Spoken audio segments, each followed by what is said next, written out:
so I thought I'd give a little bit of a tutorial about how to sew the flower onto the headband for this, since there really wasn't anything on the website with directions.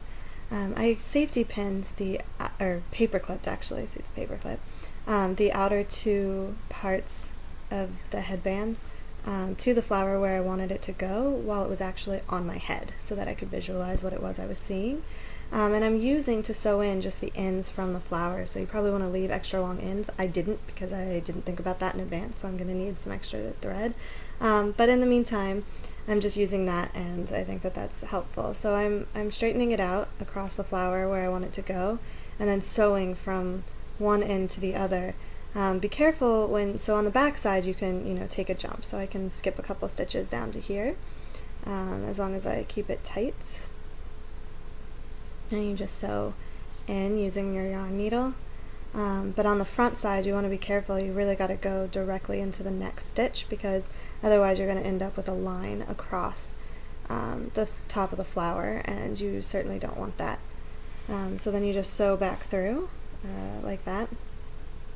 So I have sewn this first one all the way across, and now I'm going to do the middle one. So I kind of lay it out. I'm going to do it parallel to this and see how it goes, but I think that that'll be okay. So you go back through and see how I'm going to have this to the topmost portion of the flower, so that I can sew all the way down this. And then you pull that tight. And it's okay to have this line here, like it's not going to make any difference because it's on the back side, and I didn't want to have to sew through each one of those individual stitches just to get, to the end. And then you go back to the front and you look at your flower and you make sure that you're, going through holes that are already in the fabric. Like, don't try and go through the middle of your double crochet stitch, try and go around it, and then you go back through the back of it like so, and you're just gonna continue doing that. And I think I can do maybe one more stitch with this piece of string, and then I'm going to show you exactly how I'm going to do the next one. And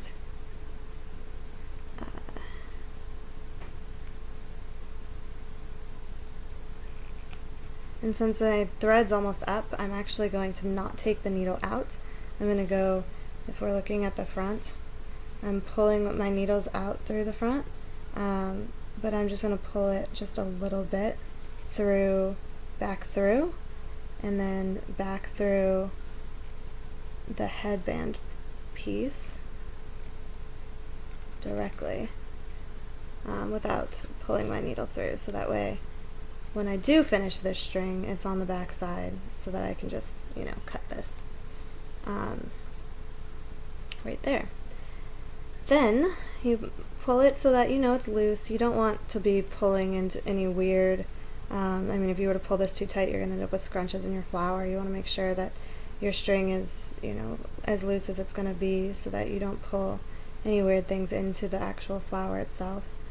And then you take the string that was the beginning of my flower, which if I had thought about it again, I would have left a lot longer, thread it, and you just continue going. So I'm going to actually just go directly in. I'm going to go so that, see how this comes out a little bit on the top? To get it to where I want, I'm just going to sew one stitch down.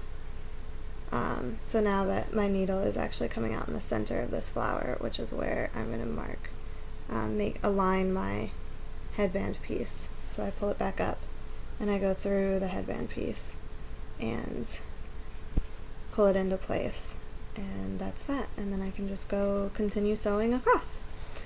Easy enough, I hope, and I hope you enjoyed this, my first video tutorial.